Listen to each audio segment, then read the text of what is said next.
जाएँगे, फ़िल्म की शूटिंग करेंगे और उसके बाद वो मूवीज़ लगेंगी, सारी दुनिया देखती है हॉलीवुड की मूवीज़। तो फिर भारत एक बार फिर अपने उस जंग में जो कि पाकिस्तान के साथ कश्मीर को लेकर है, उसमें बगैर कोई गोली चलाए, बगैर कोई बम फेंके, बगैर कोई लड़ाई करे, जीतता हुआ नज़र आ रहा है। हिंदुस्तान तो बहुत अच्छा काम कर रहा है। जब आपके हालात इस तरह बन जाते हैं तो somebody has to intervene। ऐसी कोई फील्ड तो नहीं है जिसमें हम आगे हैं उनसे। वो देखें ना, खला में जाने की तैयारी कर रहे हैं और हम और ज़मीन बोस होते जा रहे हैं। हालात आपके सामने हर चीज़ के। और सबसे बड़ी बात, उनके जो पॉलिटिशियन है वो नेशनलिस्ट हैं।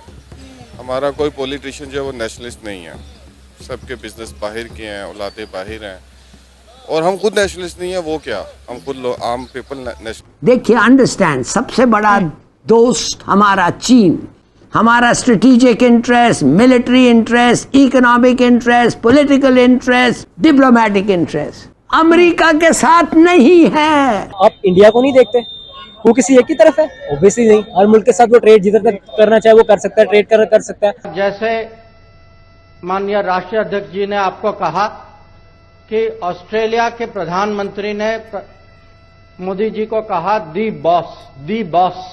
तो आपको लगता है कि पाकिस्तान किसी फील्ड में इंडिया से आगे या बेहतर नहीं? नहीं, मुझे नहीं लगता किसी लिहाज से बेहतर नहीं है। जब वो पापुआ न्यू गिनी में अपने हवाई जहाज से उतरे और जिस आदर सम्मान से पापुआ न्यू गिनी के प्रधानमंत्री जेम्स मराबे ने उनका स्वागत किया। तो आपको लगता है कि पाकिस्तान किसी फील्ड में इंडिया से आगे या बेहतर नहीं? नहीं, मुझे नहीं लगता किसी लिहाज से बेहतर नहीं है। क्या वजह लगती है आपको? 75 साल हो गए हैं हमें इंडिया से अलग हुए, पाकिस्तान बनाए। 75 सालों में इंडिया कहां से कहां पहुंच गया और आज हम आपके सामने ही हैं। आपने खुद ही बोला कि हम लोग ज़मीन बोस होते जा रहे हैं और वो लोग जो है खला में जाने की तैयारी कर रहे हैं, बल्कि शायद जा भी चुके हैं। मैं आपसे वही तो बात कह रहा हूँ, हमारा कोई बिजनेस चले तो फिर ना। हम फिर उसके बाद ऑस्ट्रेलिया गए और जैसे माननीय राष्ट्रीय अध्यक्ष जी ने आपको कहा कि ऑस्ट्रेलिया के प्रधानमंत्री ने मोदी जी को कहा दी बॉस। अब उसमें भी एक कहानी है, क्योंकि वो उनके वो स्पीच में था नहीं। उन्होंने बाद में मुझे कहा कि मेरी अंदर की भावना थी और मुझे प्रकट करने का कहीं अंदर से दबाव था।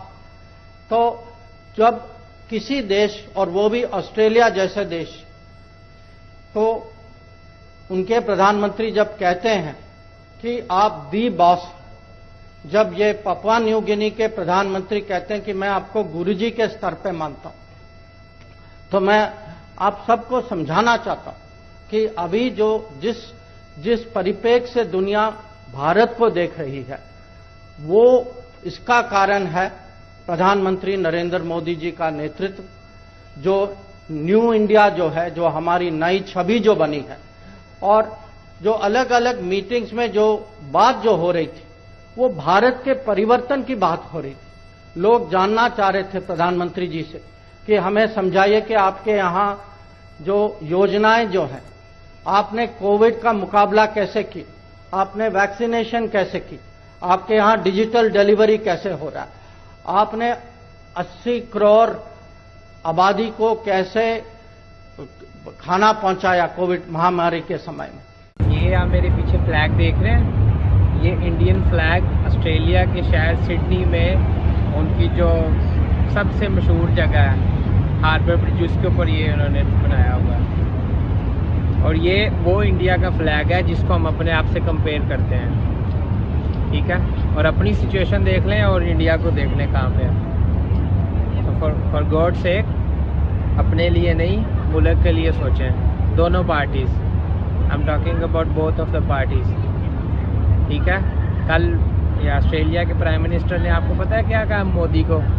उसने कहा मोदी यू आर बॉस। अब आप सोच लें आपके लिए क्या लफ्ज़ इस्तेमाल होते हैं पूरी दुनिया में। आपको लगता है कि पाकिस्तान में जो सियासत हो रही है वो शदीद किस्म की गंदी है? आफ्टर ऑल है तो ऐसी है, हम पिस तो हम रहे हैं, ऐसा ही है, पिस तो हम रहे हैं असल में, और तो कोई पिस नहीं ना। गवर्नमेंट मुलाजम भी आजकल बेचारा रोड है जो सबसे ज़्यादा एंजॉय करता था। तो आपको इंडिया की सियासत बेहतर लगती है, उसकी क्या रीज़न है?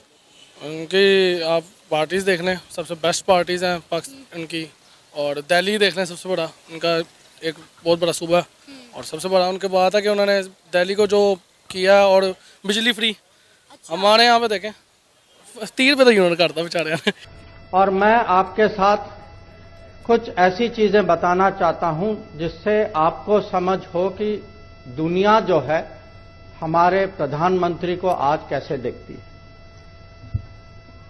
जब वो पापुआ न्यू गिनी में अपने हवाई जहाज से उतरे और जिस आदर सम्मान से पापुआ न्यू गिनी के प्रधानमंत्री जेम्स मराबे ने उनका स्वागत किया, ये चित्र तो आप सब ने देखा था। पर मैं आपको ये भी बताना चाहता हूं कि उसके पहले पापुआ न्यू गिनी के प्रधानमंत्री हमारे राजदूत से बात कर रहे थे और उन्होंने उनसे पूछा कि मैं भारत के प्रधानमंत्री को खाली प्रधानमंत्री नहीं मानता, मेरे लिए वो एक और अतिथि नहीं है, मेरे लिए वो गुरु है, विश्व गुरु। और जो आदर सम्मान जो था वो न केवल उनकी सोच थी, वो पूरे पैसिफिक की सोच थी, पूरे दुनिया की सोच थी। तो आप ही देखिए, मैं ये कह सकता हूं पिछले 45 साल में मैं विदेश नीति कर रहा हूं, आज तक मैंने ऐसा दृश्य कभी नहीं देखा। मुझे ये बताएं कि आजकल जो पाकिस्तान की मौजूदा सूरत हाल है, पूरी दुनिया हम पर हंस रही है। आपको लगता है कि इंडिया से अलग होने का फैसला ठीक था? हाँ ठीक था, वो तो ठीक था। अगर अलग ना होते तो हो सकता हम अब तक ख़त्म हो चुके होते वैसे ही मुस्लिम्स। वहाँ पे देखें हम आज़ाद तो रह रहे हैं ना, पाकिस्तान का नारा लगाते हैं, आगे से आवाज़ तो होती है ना जिंदा। इंडिया की कामयाबी का राज क्या है आपकी नज़र में? क्या वजह है कि इंडिया दिन दुगनी और रात चुगनी तरक्की कर? देखिए मैडम, वहाँ पर जो मैंने अभी तक देखा है, जो मुझे अभी तक नज़र आया है, उसमें मैंने तो यही ऑब्ज़र्व किया है जी कि अभी फ़िलहाल जो मैं चीज़ देख रहा हूँ ना, उसमें यह है कि आप देखें उनके कोई भी ऐसा डिपार्टमेंट देख लें, चाहे वो सोशल मीडिया है, चाहे वो कोई आईटी रिलेटेड है या कोई भी फील्ड है, उसमें जो भी उनका इंडिविजुअल मेहनत कर रहा है ना, उसको पता है कि मुझे उन्होंने प्रमोट करना है, हमारे कंट्री ने प्रमोट करना है, हमें उनका एसेट बनना है। उनके जहन में ये चीज़ फीड कर दी गई है। तो वो जो भी कोई काम करते हैं ना, वो अपने फ़ायदे के लिए तो करते ही करते हैं, लेकिन उसके बैक एंड पे ये होता है कि मैंने अपने कंट्री को फ़ायदा देना है। और इस वजह से जो है वो शायद ग्रो कर रहे हैं, और हम सिर्फ अपनी ज़ातियात की तरफ सोचते हैं कि जी मैं अपने घर का पूरा करना है या मैंने सिर्फ अपने ऊपर लगाना है। तो उसके लिए मुझे अब वो कोई भी मीन्स मिल रहे हैं, चाहे वो पॉजिटिव हैं या नेगेटिव हैं, मैं उसको यूटिलाइज़ कर रहा हूँ। तो